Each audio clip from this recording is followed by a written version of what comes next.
If I could just ask you at the very beginning to drop a like, leave a comment and subscribe, if you feel this has been interesting or beneficial. With their most clearly defined plan since the start of the invasion, the Russians have been carrying out a systematic bombardment of Ukrainian infrastructure, including electricity and water facilities. It's been 9 months since the start of this war, and Ukraine is facing the nation's worst winter since the Second World War.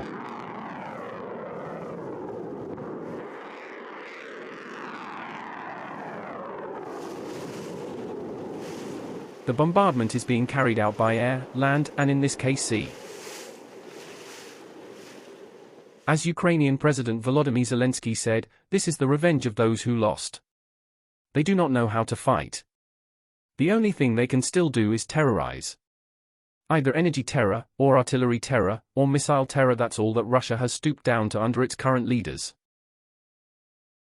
The results have been appalling on the local population as they head towards winter, with patchy electricity, having to queue in power zones, and with a deep reliance on candles and huddling in multiple layers instead of heating.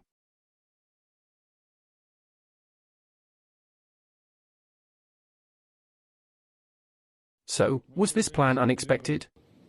The appointment of General Surovikin, our latest Bond villain, was a sure sign of intent by the Putin regime. This man is well known for his single-handed destruction of large parts of Syria to quell the opposition to that dictatorship. He is a highly aggressive, ruthless man, to such an extent he was known as General Armageddon by his men. He is living up to this moniker in Ukraine and is credited with the current plan of trying to bomb the Ukrainians into submission. As Linda Thomas-Greenfield, the U.S. ambassador to the UN, said on Thursday, Mr. Putin was clearly weaponizing winter to inflict immense suffering on the Ukrainian people and try to freeze the country into submission. Having struggled on the battlefield, Moscow is now adopting a cowardly and inhumane strategy that punishes Ukrainian men, women, and children. Waves of Russian missiles and exploding drones have badly damaged Ukraine's power grid, knocking out as much as half of its capacity.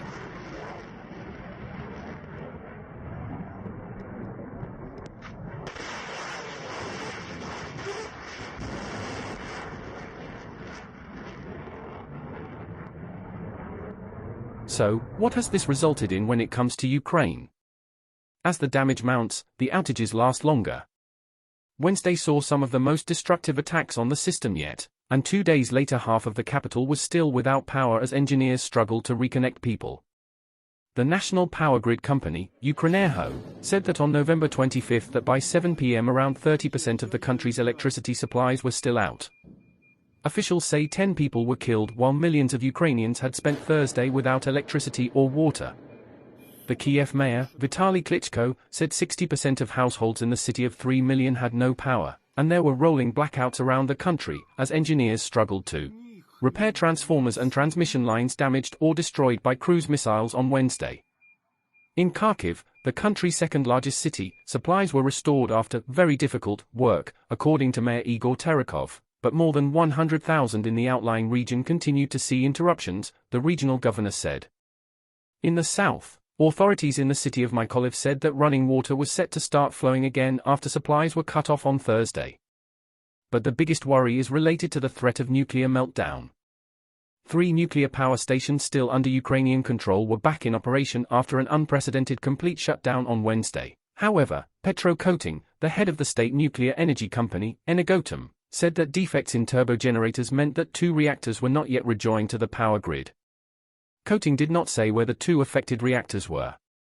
If these stations lose the electricity that powers the pumps that send coolant around the reactor core, there is a potential for a meltdown. Currently the stations have backup generators, but these are unreliable and are meant to be temporary. It's going to be a cold and miserable winter for Ukraine, but there is real belief that they can weather this storm, especially if the West steps up to help. Already the aid has been flowing in the form of multiple high-capacity generators, and additional air defense units for fighting back against incoming missiles. France is sending 100 high-powered generators to Ukraine to help people get through the coming months, according to Foreign Minister Catherine Colonna. UK Foreign Secretary James Cleverly, who visited Kiev on Friday, said a promised £50 million air defense package would help Ukraine defend itself against Russia's bombardments. NATO chief Jens Stoltenberg said there would be no lasting peace in Ukraine if Russia won the war, adding that the Western military alliance would not back down its support for Kiev. NATO will continue to stand with Ukraine for as long as it takes. We will not back down, Stoltenberg said on Friday. NATO foreign ministers are scheduled to meet in Romania next week to discuss countries providing air defense systems and other weapons to Ukraine. So, why have the Russians gone this route? Moscow says the aim of its missile strikes is to weaken Ukraine's ability to fight and push it to negotiate. Russia has always denied targeting civilians and claimed that damage in Kiev on Wednesday was caused by Ukrainian and foreign anti-aircraft missiles. Which is obvious bullshit. Russian UN Ambassador Vasily Nebenzia said the country's strikes were in response to the unbridled flow of weapons to Ukraine and the reckless appeals of Kiev to defeat Russia. Another weak excuse, but I guess accurate, especially when you consider the other reason, apart from the terror and anguish it causes. The Russians have no doubt noticed the negative impact the worldwide increase in the price of fuels has had on the support for the Ukrainian cause. I mean, just look at America and the Republicans who have threatened to block additional support, and who have openly advocated for a pro-Russian peace deal, all in an effort to reduce the cost of gas at the fuel pump. Not at least another that's the penny official line. will go to Ukraine. What? Some uppity foreigner in a t-shirt demanding money for his critical economic needs? We have critical economic needs too, buddy. Who are you, troll? Go away. What? Since when does that guy have a claim on our treasury? So this is the job of people like Sandy Cortez, to remind us again, to break the spell of hypnosis the U.S. Congress is under. We don't owe this guy anything, not one thing. Good luck, pal. That's it. And as our economy degrades and our border is gone, that guy's lecturing us with some Christmas list, like I want this, that, and I want a bicycle too. You better send it, quick. Really? Up yours, It's buddy. that sentiment that Russia will be hoping for more of. You see, it was only in July of this year that Ukraine started supplying electricity to Europe through a Romanian interconnection. It was done specifically to diversify the European energy supply in the face of the Russian invasion. It started with 100 megawatts, which is enough to supply electricity to 110,000 homes for a year. Now this supply has undoubtedly been discontinued because of the bombing and has put strain on the European grid, driving prices up again and, more importantly, that Russian-based reliance. What's more, someone is going to have to potentially start sending power to Ukraine on top of the additional funding and assets needed.